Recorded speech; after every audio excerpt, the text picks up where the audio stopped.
Cartesian product पढ़ने से पहले सबसे पहले आपको जानना होगा ऑर्डर पेयर क्या है। ठीक है, ये रिलेशन फंक्शन का टॉपिक है जिसमें कार्टेशियन प्रोडक्ट इंपॉर्टेंट है। कार्टेशियन प्रोडक्ट से रिलेशन हम लोग पढ़ते हैं और फिर रिलेशन के स्पेसिफिक जो फिक्स एक पैटर्न पे बनता है उसको बोलते हैं हम लोग फंक्शन। तो ऑर्डर पेयर है क्या?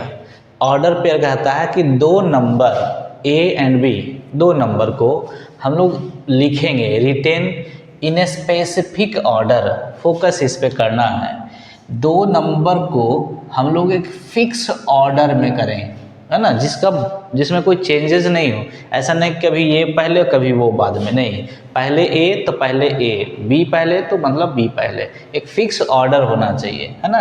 दो नंबर को हम एक फिक्स ऑर्डर में लिख दें, किसके साथ? Small bracket with comma.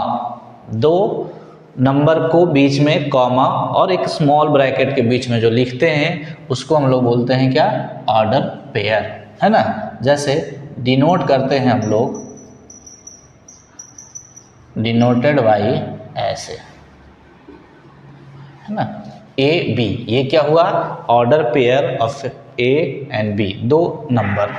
ये याद रखिएगा, है ना, इम्पॉर्टेंट चीज़ है कि कभी भी हम लोग को ए बी और बी ए ये बराबर नहीं होगा, ये अलग है, ये अलग है। इस पे हम लोग जोर दिए हैं कि स्पेसिफिक ऑर्डर होना चाहिए। जैसे ए पहले तो ए पहले, बाद में तो ये अलग होगा। ये जैसे हम लोग कोऑर्डिनेट में दो पॉइंट रिप्रेजेंट करते हैं, ए और बी। जैसे मान के चलो कोई पॉइंट है 1 2 और फिर आ गया 2 1, ये दोनों दो पॉइंट है, ये अलग है, इसका लोकेशन अलग होता है, इसका लोकेशन अलग होता है। ठीक है, तो ये हम लोग का होता है। तो हम लोग ए बी बी ए के बराबर नहीं लिखते हैं। ठीक है, अब मेनली ये आता कहाँ से है? ये दो सेट को क्रॉस करने पे आता है, जिसको हम लोग कार्टेशियन प्रोडक्ट बोलते हैं। जैसे पहला एलिमेंट होता है पहले सेट का और दूसरा एलिमेंट होता है दूसरे सेट का। ठीक है, हम लोग कार्टेशियन प्रोडक्ट फिर आगे देखेंगे, जिसमें बताएंगे कि ये ऑर्डर पेयर के ग्रुप को, यानी ऑर्डर पेयर से जो बनता है सेट, उसको बोलते हैं हम लोग कार्टेशियन प्रोडक्ट। तो ये हमेशा ध्यान देना है। ठीक है, जैसे अब इस पे कुछ कुछ छोटा छोटा क्वेश्चन आ सकता है। जैसे क्वेश्चन दे देगा सर,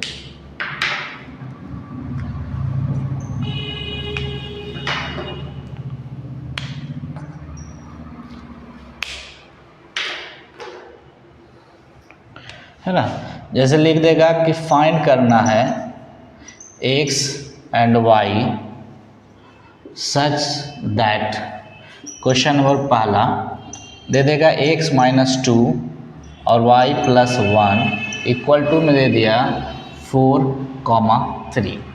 ये भी एक ऑर्डर पेयर है, ये भी ऑर्डर पेयर है और ये बीच में इक्वल टू दिया है। इसका मतलब है कि ये ऑर्डर पेयर और ये ऑर्डर पेयर दोनों के दोनों बराबर होगा। ठीक है, यानी हम इसको कंपेयर कर सकते हैं। तो कंपेयर हमेशा की तरह पहला एलिमेंट पहले के बराबर होगा, दूसरा एलिमेंट दूसरे के बराबर होगा। दो ऑर्डर पेयर बराबर तभी होगा जब पहला एलिमेंट पहले के बराबर, दूसरा एलिमेंट दूसरे के बराबर होगा। ठीक है, और चूंकि यहाँ इक्वल टू दे दिया है, इसका मतलब इक्वल है। तो हम लोग इसको सॉल्व कैसे करेंगे? पहला एलिमेंट x - 2 किसके बराबर? 4 के बराबर। तो यहाँ से हम लोग सॉल्व करके x का वैल्यू निकाल लेंगे। x का वैल्यू कितना हो जाएगा?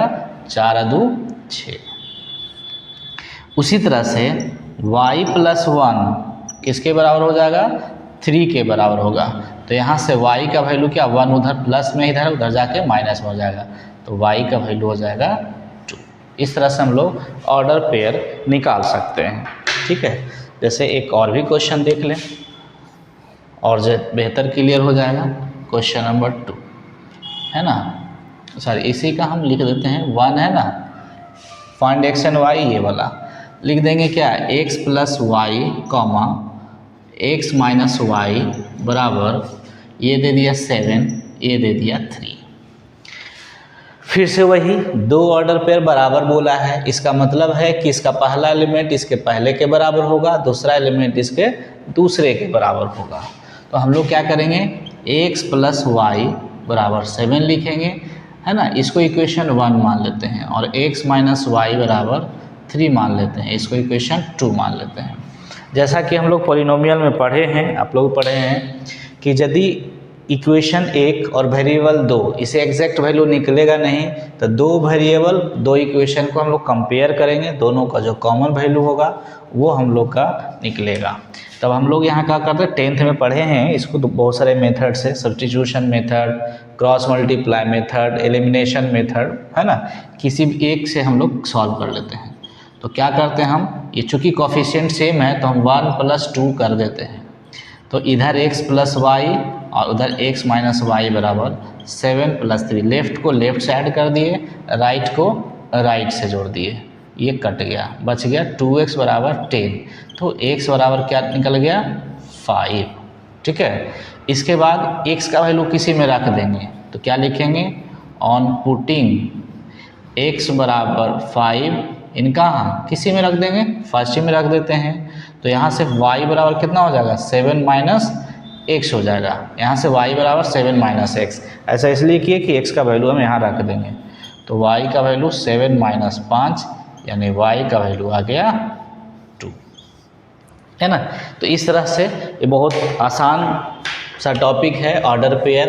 हम लोग समझ गए कि ऑर्डर पेयर लिखने के लिए क्या करते हैं, दो नंबर को हम लोग कॉमा के साथ एक स्मॉल ब्रैकेट, जिसको हम लोग पैरेंथेसिस भी बोलते हैं, इस पैरेंथेसिस के अंदर रखेंगे कॉमा के साथ। हमेशा याद रखना है कि दो ऑर्डर पेयर यदि बराबर एलिमेंट, पहला एलिमेंट पहले के बराबर, दूसरा दूसरे के बराबर हो तभी बराबर होगा, अदरवाइज नहीं बराबर होगा, है ना। और यदि इसको हम पलट दें, ये इधर ये इधर, तो ये कभी भी इसके बराबर नहीं होगा। जैसे कि यहाँ बता दिए कि ए बी बी ए के बराबर नहीं हो सकता। ये कब होगा, जब ए और बी दोनों के दोनों बराबर होगा, यानी ये इसके बराबर हो जाए, ये इसके बराबर हो जाए, इसका मतलब है ए बी दोनों बराबर होगा। जैसे यहाँ भी दोनों 2 2 हो जाए, यहाँ भी दोनों 2 2, तो बराबर हो जाएगा। यहाँ दोनों 3 3 हो जाए, यानी ए और बी दोनों का वैल्यू सेम होगा, तभी ऐसा होगा, अदरवाइज नहीं होगा। ठीक है, बहुत